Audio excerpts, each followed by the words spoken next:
The Comanche hired her to stitch his wound, but when his child clung to her, he couldn't let her go. He staggered into the dusty street of Dusty Creek, Arizona, a ghost made of blood and buckskin.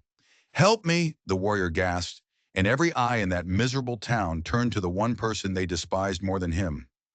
The black woman kneeling beside her medicine bag. Her name was Marie Johnson, and to the people here, she was nothing. A drifter, a stray, a shadow destined to be swallowed by the desert alone. "She'll never belong," they'd whisper behind their hands. "Never have a family." They had no idea what kind of storm had just rolled into their town, because the half-breed scout called Grey Wolf wasn't just a scout. He was a secret keeper, the hub of a wheel so vast and so dangerous that powerful men would burn the world to break it. And his son, the small boy who followed him like a phantom, hadn't spoken a single word since watching his mother die a brutal, bloody death. The enemy was closing in. They were closer than anyone knew. And when that little boy's hand reached out, not for his dying father, but for the gentle touch of the healer, three broken souls were fused together by a fate far more powerful than circumstance. Marie Johnson felt the hate before she saw it. It baked off the sand, shimmered in the air, radiated from the shuttered windows of Dusty Creek. The Arizona sun was a hammer, and she was the anvil. Every step in her worn traveling dress kicked up a fine red dust that clung to her dark skin like a second unwanted layer. The whispers followed her, sharp and cruel. Shopkeepers would see her coming and just melt back into the shadows of their doorways. Mothers would snatch their children's hands, pulling them inside as if she were a walking plague. She'd seen it all before, in a dozen towns just like this one, since the war spat her out. This was her life, a ghost moving through other people's worlds. Sheriff Tom Brennan stepped out of his office, his badge a blinding star of silver in the afternoon glare. His eyes were hard little chips of ice. He walked right up to her, his boots loud in the unnatural silence. "You lost, girl?" The question was an insult, wrapped in authority.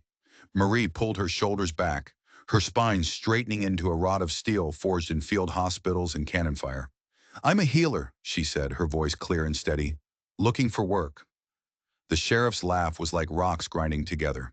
Dry, empty. "We got our own doctor," he sneered. "Don't need your kind of help around here." Marie held his gaze. "People get hurt everywhere. I have experience." His hand drifted down, coming to rest on the butt of his pistol. It wasn't quite a threat. Not yet. "I'm sure you do," he said, his voice dropping low. "But Dusty Creek takes care of its own. Best you keep moving. Be gone by sunset." Behind him, a small crowd had gathered. They nodded. Their faces were blank masks of approval. This was how it always was. This judgment, this wall of hate, it was as real as the heat pressing down on her. She had faced it before, and she would face it again. She didn't leave. Instead, she found the one place in town nobody wanted, an abandoned shack at the edge of things, its roof sagging like a tired old man. The door hung on one hinge. It was perfect. She spent the rest of the afternoon sweeping out the dirt, chasing out a snake, and setting up her herbs and bandages on a crate she'd found. This was her new home, or at least her new stopping point. That evening, a shadow fell across the doorway. A woman stood there, holding a plate of beans and cornbread. Her name was Elena Vasquez. She owned the Cantina, the one place in town where secrets were worth more than gold. "You shouldn't be here alone," Elena said, her voice soft but firm. Marie looked up from a jar of dried yarrow. "Seems I don't have much of a choice." Elena stepped inside, her eyes taking in the sparse, clean space. She set the food on the crate. "Some folks in this town," she said carefully, "have more bark than bite. Others, others you need to watch." Marie met her gaze. "Which kind are you?" A small, sad smile touched Elena's lips. "The kind that remembers what it feels like to be unwanted. My family came from Mexico. We know about not belonging." When Elena left, the darkness in the shack felt heavier. Marie sat alone, the plate of food untouched. She thought about the war, about the boys she'd patched up, men the trained surgeons had left for dead. She had pulled souls back from the very edge of the abyss. her hands steady while the world exploded around her. None of it mattered here. Here she wasn't a healer.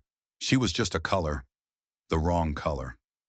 The next morning, her first patient came shuffling to her door. A young ranch hand, his arms swollen and red, a dark line of infection creeping toward his elbow. He looked terrified, not of the infection, but of being seen. "Dr. Harrison told me to let it heal on its own," he mumbled, not meeting her eyes. "Said it was just a scratch." Marie knew that kind of scratch, the kind that ends with a man losing his arm or his life. She said nothing. She just cleaned the wound, lanced the infection, and applied a poultice of crushed herbs. Her hands were gentle, sure. The man paid her with a few coins, his eyes darting around the street, and then he was gone, disappearing as quickly as he came. But word spreads, quietly, like a root finding its way through hard-packed earth. A woman came, her belly swollen with a difficult pregnancy, her eyes filled with a fear Dr. Harrison had dismissed. A mother brought her child, burning with a fever the town doctor had called a simple summer cold. They were the people who couldn't afford Dr. Harrison's prices, the ones too proud to beg, the ones he simply didn't care about. They came after dark. They paid in coins or eggs or a promise of a mended fence, and they left grateful, whispering her name into the night. For 3 days, Marie Johnson was the town's dirty little secret. On the fourth day, everything changed. It started with a shout from down by the saloon, then another, then the sickening, heavy thud of a body hitting the dirt. Marie stepped out of her shack, and the whole town seemed to be moving in one direction. A crowd was forming a tight, silent circle in the middle of the street. In the center of that circle, a man lay broken in the dust. Gray Wolf. Blood soaked the front of his buckskin shirt, a dark spreading stain. A knife wound, long and deep, gaped at his ribs. His breathing was a ragged, shallow thing. Dr. Harrison was there, his fancy town coat looking ridiculous in the grime. He knelt for a moment, poked at the wound with a clean finger, and then stood up, dusting off his knees with a theatrical sigh. "Nothing I can do," he announced to the crowd. "Lost too much blood. He's a goner." Someone from the back yelled, "You ain't even trying." Harrison's face went rigid. He looked down at Gray Wolf with pure contempt. "I don't waste my time or my supplies on savages. Let the buzzards have him." And he turned and walked away. The crowd just stood there, watching, waiting for the man to die. Marie felt a hot, familiar anger rise in her chest. She pushed her way through the gawking townsfolk. "Get out of my way!" she snapped, her voice cracking like a whip. They parted, their faces a mixture of shock and disgust. She knelt beside Gray Wolf.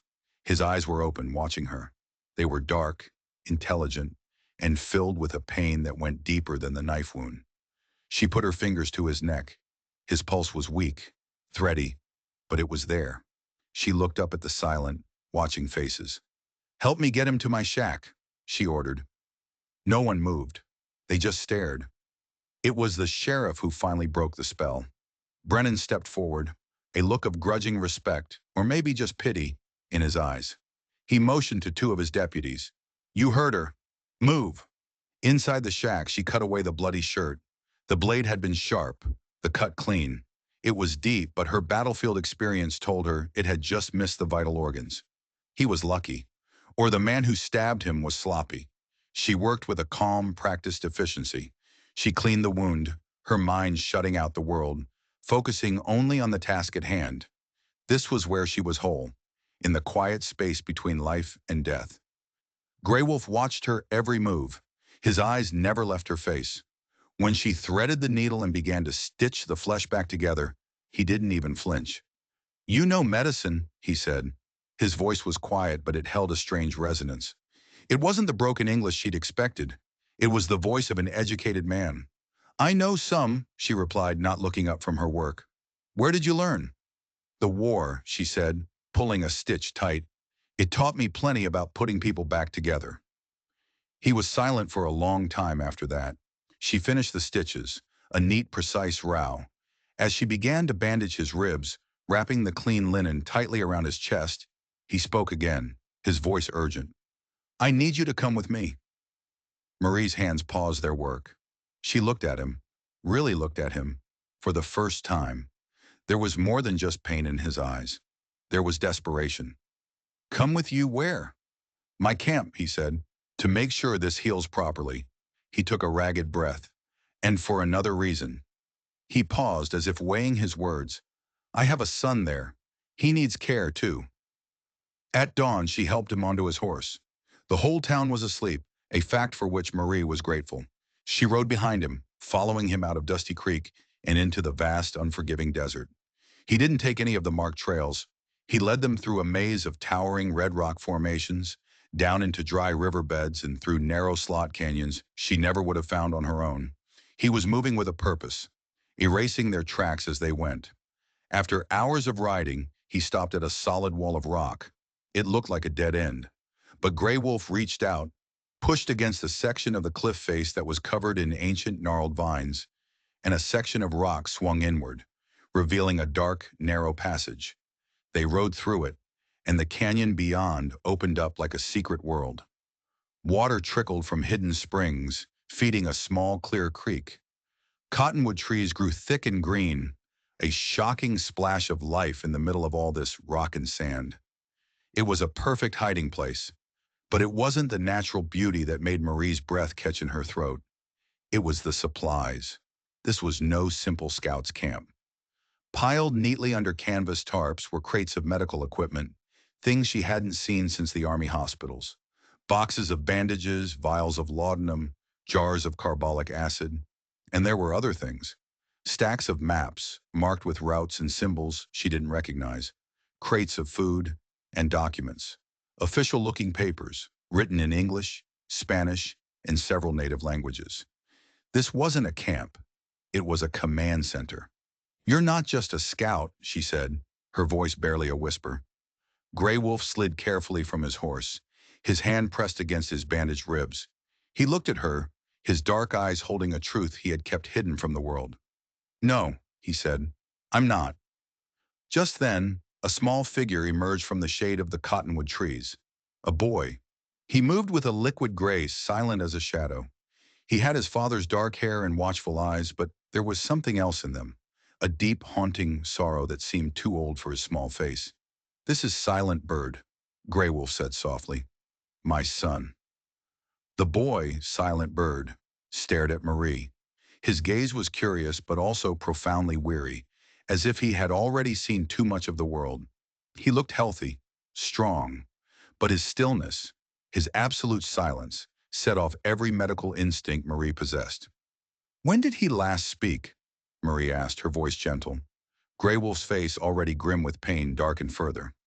2 years ago, he said, his voice thick with an old grief. He watched a posse of bounty hunters kill his mother, hasn't said a single word since. Marie felt a cold knot tighten in her stomach. Bounty hunters, not soldiers, not bandits. Men who hunted people for money. She looked around the hidden canyon again, at the crates of supplies, the carefully drawn maps. The pieces were starting to click into place, forming a picture she wasn't sure she wanted to see. How many people do you help here? She asked, already knowing the answer would be more than a few. Depends on the season, Grey Wolf said, leaning against a rock for support. Sometimes dozens in a month. Sometimes we hide whole families for weeks until it's safe for them to move on. Marie looked from the medical supplies to the grim set of his jaw. You need a full-time doctor for that many people, she stated, not just someone to check your stitches. Grey Wolf finally met her eyes and the full weight of his request landed on her. Exactly, he said. Exactly why I need you to stay. Over the next few days, the full, staggering scope of Grey Wolf's operation came into focus. He wasn't just hiding people. He was running a modern-day underground railroad, a network that stretched across the entire territory. He had contacts in every major town, secret allies who provided supplies, information, and shelter. Elena, the cantina owner, was one of them. The whole thing was built on a fragile foundation of trust and sheer desperation. Silent Bird, in his quiet way, began to accept her presence. He started following her around the camp, a constant, silent shadow. He never spoke, of course, but he communicated. When she was changing his father's dressing, The boy would hand her a fresh bandage just before she had to ask. When she went to gather medicinal herbs from the canyon floor, he would appear at her side and point out the hidden places where the most potent plants grew. He was talking, just not with his voice. "He's trying to communicate," Marie told Grey Wolf one evening as they watched the boy meticulously arrange her medical supplies into neat, perfect rows. "The doctors I took him to," Grey Wolf said, his voice flat, "they said the shock might have broken something in his mind, that he might never speak again." Marie watched Silent Bird separate the clean bandages from the slightly soiled ones, his small hands working with an intense focus. "There's nothing broken in his mind," she said with certainty. "His mind is sharper than most. The trauma just... it locked his voice in a cage, but it's still in there." Slowly, piece by piece, Grey Wolf's own story emerged. His mother was Comanche. His father, a white trader who had betrayed his own people to help hers. He was caught between two worlds, fully accepted by neither. He had found his purpose in helping the other outcasts, the people who, like him, existed in the dangerous spaces between worlds. "The railroad back east was mostly about slavery," he explained one night, his voice low as they sat by the fire. "Out here, it's about survival. It's about everything." He ticked the reasons off on his fingers. Natives being forced onto reservations, their land stolen. Mexican families losing their homes to new laws they can't even read. Former slaves who came west looking for real freedom, only to find a different kind of chain. Marie understood completely. She had lived that life, a lifetime spent drifting between cold rejection and a grudging, fragile acceptance, never truly belonging anywhere. A week after she arrived, a new group of riders approached the canyon. Marie instinctively reached for the rifle Grey Wolf kept propped near the medical supplies, but he held up a hand. "Friends," he said. They were a pitiful sight. A Mexican family, the parents and three small children, their faces gaunt with exhaustion. An elderly black couple, their clothes little more than rags. Two young Navajo men, one of them limping badly. They all looked terrified, like hunted animals. Marie's training took over. The professional healer eclipsed the lonely drifter. The youngest child was burning with fever. The old woman was severely dehydrated. The Navajo man's limp was caused by infected, untreated blisters that covered his feet. She worked all afternoon, cleaning wounds, administering herbs, rehydrating the weak with carefully measured sips of water. Silent Bird was right there with her, her silent assistant, anticipating her every need. As she worked, she learned their stories. The Mexican family had been run off their ancestral land by a wealthy cattle baron. The old couple were former slaves from Texas, running from a man who claimed their freedom papers were forgeries. They were classified as escaped property. The Navajo men had fled a reservation where the government agent was starving their people and selling their rations for profit. These weren't just refugees looking for a better life. They were fugitives, all of them. That night she asked Grey Wolf the question that had been burning in her mind. "How long have you been doing this?" "5 years," he said, his gaze distant. "Since the day Silent Bird's mother was killed." His voice was heavy with old pain. "She was the one who started it. She believed everyone deserved to be free. I'm just continuing her work." Marie looked over at the sleeping boy. He had laid his bedroll down near hers instead of by his father's. In sleep, he looked small and innocent, younger than his 8 years. "The people who are hunting you," she said quietly, "the bounty hunters. They're getting closer, aren't they?" "Yes," he said, his voice grim. "Which is why I need to know." He turned to face her, his eyes boring into hers in the firelight. "Will you stay? Stay and help us? Really help us?" Marie thought of the families she had just treated, the sick children, the exhausted elders. She thought of Silent Bird, who in his silent, wounded way had placed his trust in her. Then she thought of the empty shack in Dusty Creek, the hateful stares, the life of lonely wandering that awaited her if she left. It wasn't even a choice. "Yes," she said, her voice firm, "I'll stay." Her life in the canyon settled into a new rhythm, a cadence of healing and quiet, desperate hope. Every week, it seemed, new refugees arrived. A Cherokee woman carrying twin infants. A group of former slaves from Louisiana, their backs scarred with old whippings, but their eyes bright with the dream of California. Mexican ranchers, their land deeds stolen by corrupt officials who spoke a language they didn't understand. Each group was a new medical challenge. Infected wounds from razor wire at illegal border fences, children suffering from malnutrition, old people whose bodies were simply giving out after the brutal desert journey. Silent Bird was her other half. He was no longer just a shadow. He was her assistant, her partner. He seemed to know what she needed before she did.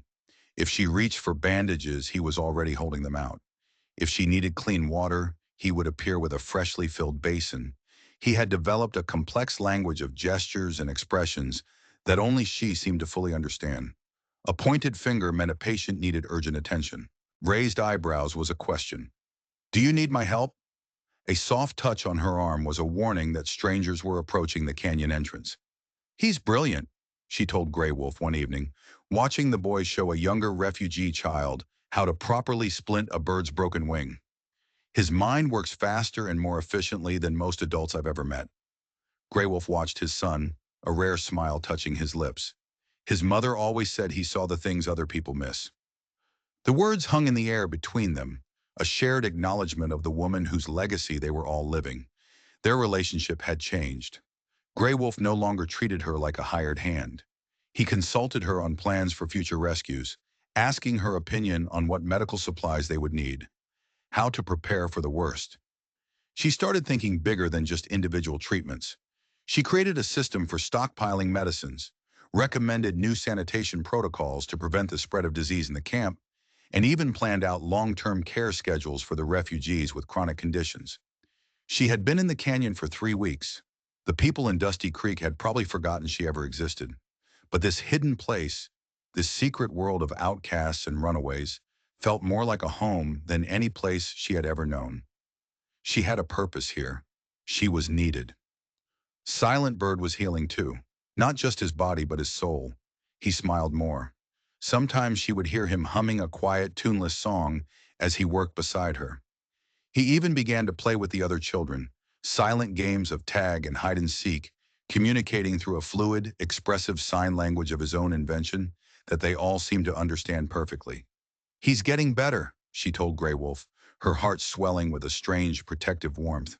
It's because of you, he said, his voice low and serious. He trusts you, in a way I haven't seen him trust anyone since his mother. He didn't finish the sentence. He didn't have to. Then 3 weeks and 1 day after she arrived, Elena Vasquez rode into the canyon, her face a mask of fear, and the fragile world they had built began to fall apart. Federal marshals, Elena said, her voice tight with panic. They rode into Dusty Creek yesterday, a whole troop of them, led by a man they call Colonel Whitmore. Grey Wolf's face hardened into stone. Whitmore, he repeated, the name tasting like poison. What kind of questions were they asking? Questions about unusual activity in the desert, Elena reported, wringing her hands. People moving at night, anyone seen helping fugitives. Her eyes were wide with worry. But Grey Wolf, he had information, detailed information, too detailed. A cold dread washed over Marie. Someone's been watching us, she whispered. Or talking, Grey Wolf said, his voice a low growl. Elena nodded grimly. Whitmore knew things only a local would know. He knew about some of your old routes, the ones you haven't used in months. He knew about the timing of the last 2 groups you brought through. The implication was a physical blow. It wasn't just bad luck. It wasn't a random patrol. Someone in their network, someone they trusted with their lives, had betrayed them. He's not just hunting fugitives, Marie realized with horror. He's hunting you. This whole network. We have to evacuate everyone, she said immediately. Now. And go where? Grey Wolf shot back, his frustration boiling over. This is the safest place for hundreds of miles. Not anymore, Elena insisted, her voice trembling. He has 20 men with him, Grey Wolf. Hard men. They're armed for a long search. They're not going to give up. Silent Bird materialized beside them, drawn by the raw fear in their voices. He looked from his father's angry face to Elena's terrified one, his eyes wide, sensing the danger without knowing its name. Grey Wolf knelt, putting his hands on his son's small shoulders.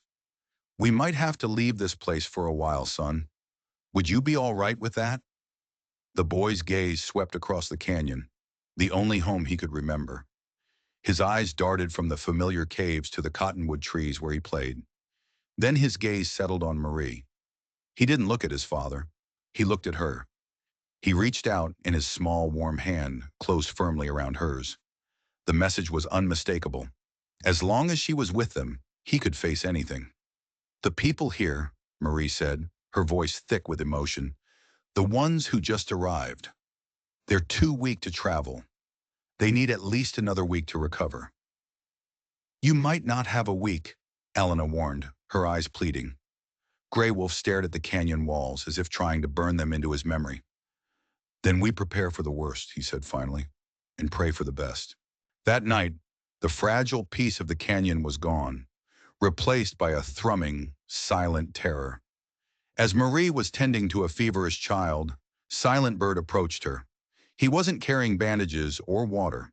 He was holding a small, crudely carved wooden horse, a toy his father had made for him years ago.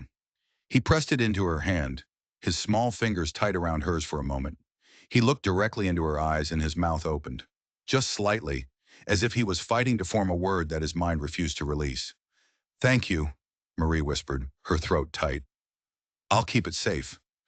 The boy nodded, then went and curled up on his bedroll next to hers, as he always did. But this time, when she reached out to smooth his hair, he leaned into her touch, a small, desperate gesture of a child seeking comfort from his mother.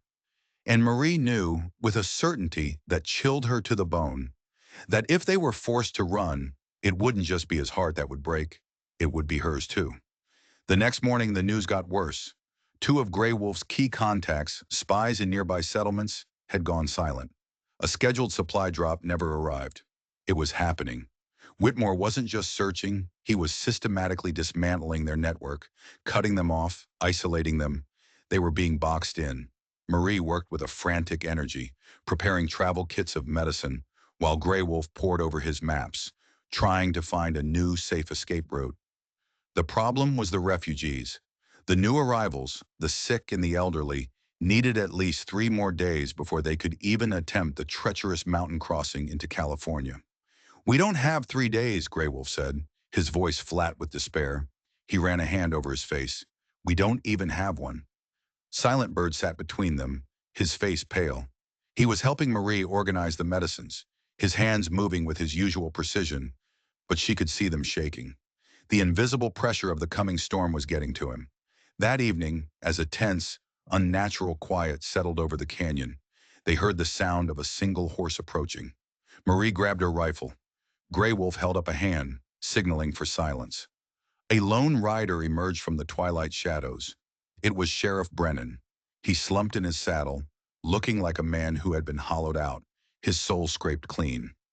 I need to talk, he called out, his voice hoarse. Grey Wolf kept his rifle aimed at the sheriff's chest. You're not welcome here, Brennan. I know, Brennan said, his voice cracking. But you need to hear what I have to say. He dismounted slowly, holding his hands up where they could be seen. He walked forward like a man expecting to be shot at any second. Whitmore knows everything, he said, the words tumbling out of him in a rush. About this camp, about your roots, about the people you've helped. How? Grey Wolf demanded, his voice a low, dangerous growl. Brennan's shoulders sagged, as if the weight of his next words was too much to bear. Because I told him. The confession hung in the air, thick and poisonous. Marie felt Silent Bird press against her side, his small body trembling. Why? She asked, the single word filled with a cold, sharp anger. Brennan looked ancient, his face a roadmap of regret. He was blackmailing me, he whispered, for 6 months. He found out about some money I took from cattle rustlers a few years back. Money I needed. Money I needed for my wife's medicine. So you sold us out, Grey Wolf spat, his finger tightening on the trigger. I tried not to, Brennan cried, his composure finally breaking. I gave him useless information at first, old routes, discarded safe houses. But he knew. He kept pushing, demanding more. He said if I didn't give him what he wanted, he'd see me hang. Marie studied the sheriff's face.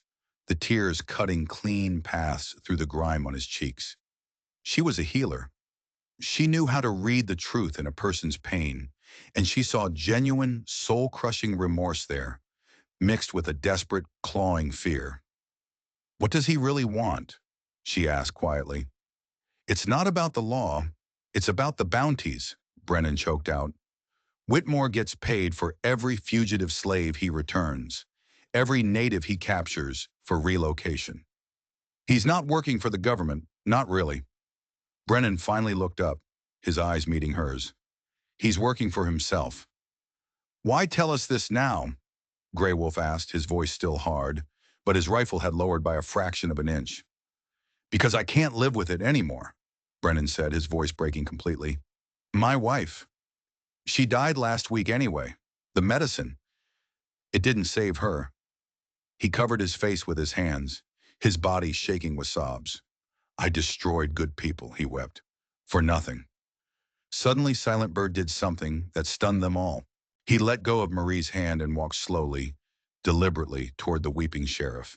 The boy reached out and patted Brennan's shaking arm, a small, silent gesture of forgiveness. Brennan looked down at the boy, his eyes wide with disbelief. Then a new wave of shame washed over him. "He's not just a bounty hunter," Brennan said, his voice regaining a sliver of its old authority. "He's a monster. I saw his ledgers. He's working with someone else, someone in Dusty Creek." Marie felt a chill run down her spine. "Who?" "Dr. Harrison," Brennan admitted. "Harrison feeds him information on who's desperate, who's sick, who might be sympathetic to your cause. He pointed Whitmore in my direction. Harrison gets a cut of the bounties." It was a new sickening twist. Dr. Harrison's cruelty wasn't just prejudice, it was business. His refusal to treat Grey Wolf in the street, it had been a calculated act. He wanted Grey Wolf dead. "Why are you telling us this now?" Grey Wolf repeated, his voice cold. "Because my wife is gone, and my soul is next," Brennan said. "But I did one last thing before I rode out here. I sent a wire to the territorial governor about Whitmore, about his illegal bounties, his forged documents. Real federal marshals are on their way to investigate him." "When?" Grey Wolf demanded. "2 days from now," Brennan said. His eyes were bleak.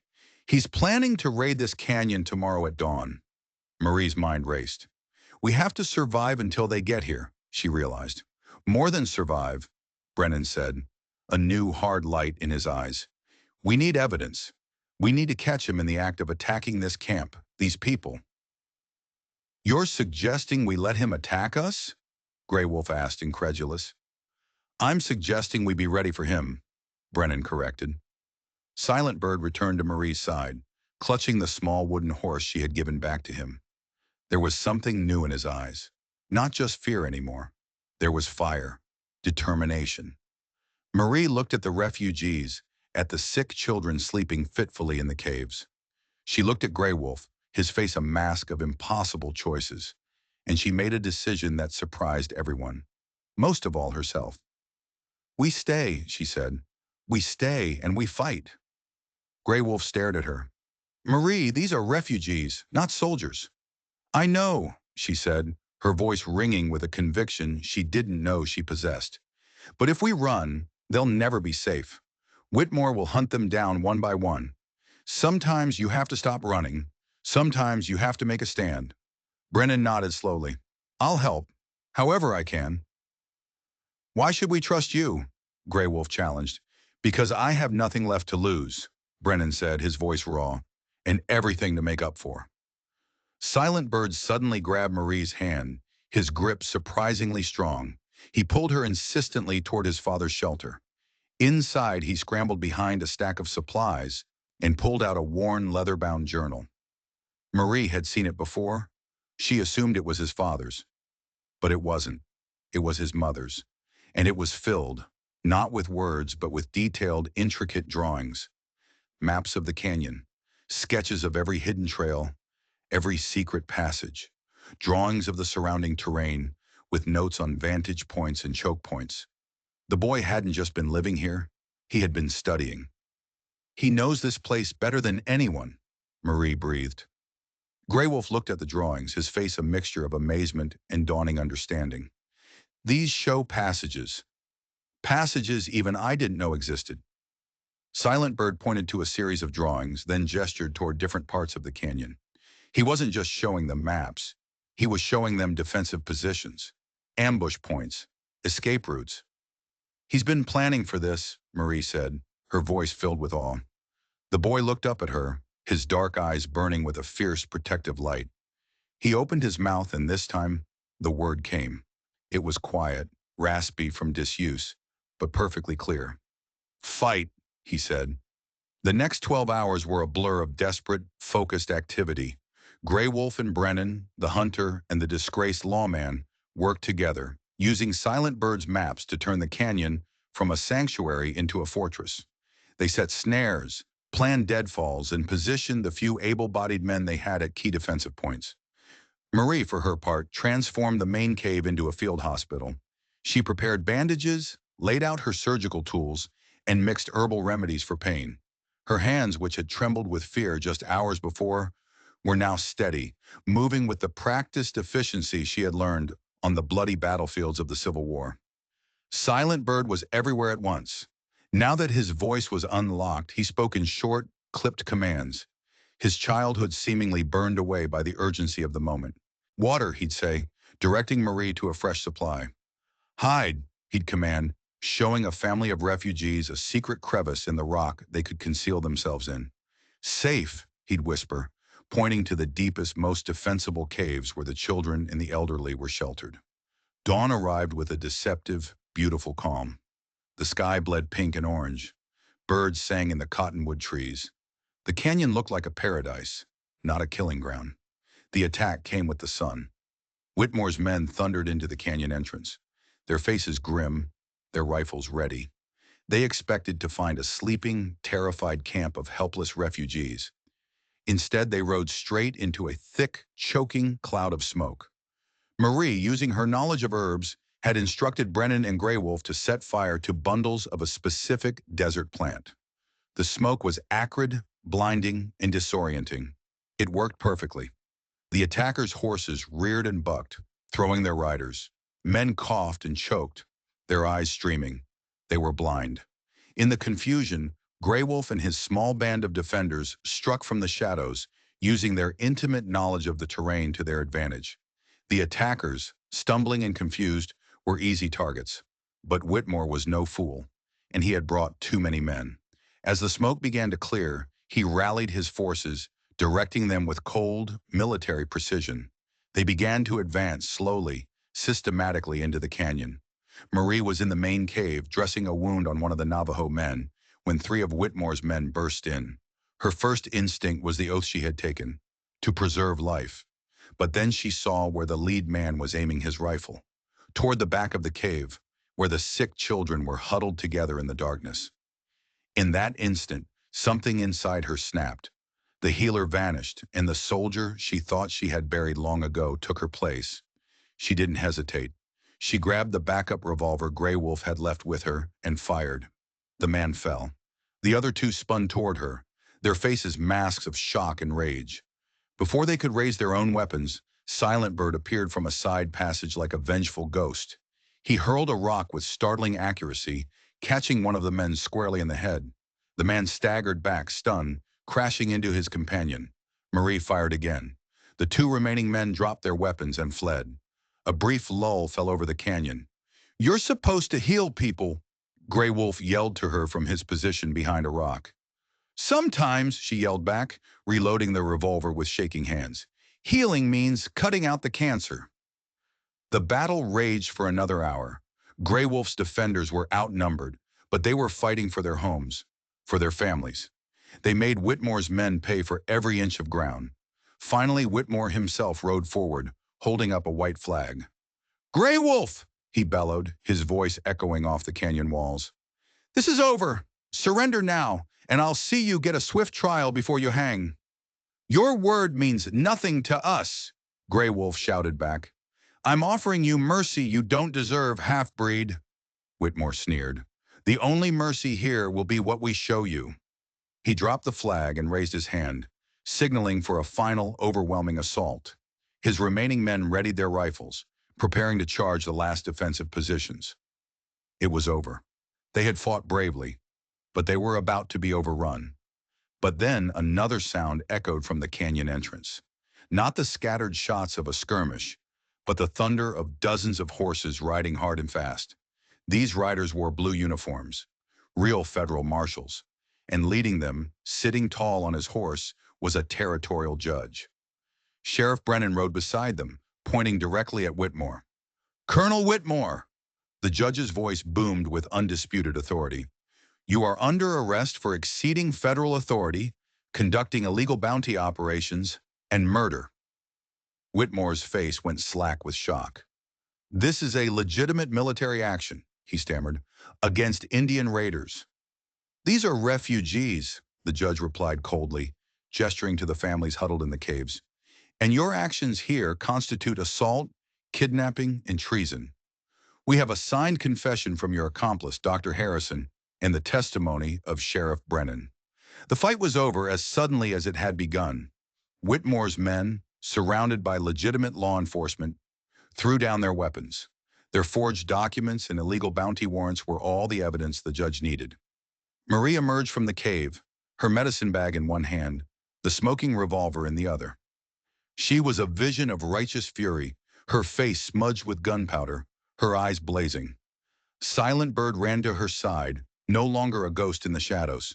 He threw his arms around her waist, burying his face in her dress. "Ma," he said, his voice clear and strong, the single word carrying all the trust and love he had kept locked away for 2 long years. The sound stopped everyone. Gray Wolf stared at his son, his face filled with a love so pure and powerful it seemed to light up the canyon. The boy had not only found his voice, he had found his family. Marie knelt, pulling the boy into a fierce hug, overwhelmed by a wave of emotion so intense it left her breathless. "I'm here, sweetheart," she whispered into his hair. "I'm here. We're all safe now." In the aftermath, justice was swift. Whitmore was taken away in chains, his corrupt and brutal enterprise shattered. His men and Dr. Harrison faced a long list of federal charges. The evidence Brennan had gathered, combined with their attack on the canyon, ensured they would spend the rest of their lives in prison. The territorial judge, a stern but fair man, was deeply impressed by what Gray Wolf had built. "You've done a remarkable thing here," he said, surveying the well-organized camp. He decreed that all the refugees in the canyon would receive official protection and safe passage to their destinations. Gray Wolf stood with one arm wrapped around Marie, the other around his son. For the first time since she'd met him, the warrior looked at peace. Sheriff Brennan lost his badge, but the judge, taking his cooperation into account, showed him mercy. He avoided prison. "I'll spend the rest of my life making up for what I did," Brennan told Marie as she stitched a cut on his forehead.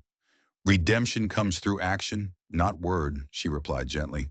"Find a new way to serve." Silent Bird barely left her side, and with every passing day he spoke more. His vocabulary blossomed, the words pouring out of him as if a dam had broken. The trauma that had stolen his voice was finally, truly healing. "Marie saved us," he told his father, his voice filled with a child's absolute conviction. "Yes, son," Gray Wolf said, his eyes on Marie. "Yes, she did." The government, impressed with the efficiency of Gray Wolf's network, offered him an official position, territorial liaison for refugee assistance. He would do the same work, but now with the full backing and protection of the law. Marie's reputation as a healer and a fighter spread like wildfire. The woman who had been dismissed as a worthless drifter was now sought out for her medical expertise. Elena's Cantina became an official, government-funded way station for travelers in need. 3 weeks after the battle, Marie bought a small plot of land on the edge of Dusty Creek and began building a proper clinic. It would be a place where everyone was welcome, regardless of their color or their ability to pay. Gray Wolf and Silent Bird helped her build it. Brennan, finding his new purpose, used his knowledge of the law to help the refugees file land claims and citizenship papers. He was serving again. One evening after the clinic was finished, the three of them sat on the porch, sharing a simple meal. Gray Wolf returned from escorting a family to California. The work still dangerous, but no longer illegal. Silent Bird ran to greet him, chattering about the day's patients. "Marie delivered twins this morning," he announced proudly. And the rancher with the bad leg is walking again. Gray Wolf looked at Marie, a question he didn't need to ask in his eyes. She thought back to that first day in Dusty Creek, to the whispers, the hate, the profound loneliness. It felt like another lifetime, another person. Silent Bird leaned against her chair, reading from one of her medical textbooks. His mind was a sponge, soaking up knowledge. "Will you teach me surgery someday, Ma?" he asked. "When you're older," she promised, smoothing his hair. "I want to help people, just like you." Just then, a young couple rushed up to the clinic, their faces etched with panic, carrying a small child burning with fever. Marie was on her feet in an instant. "Bring him inside," she called over her shoulder. "Silent Bird, get a cool bath ready.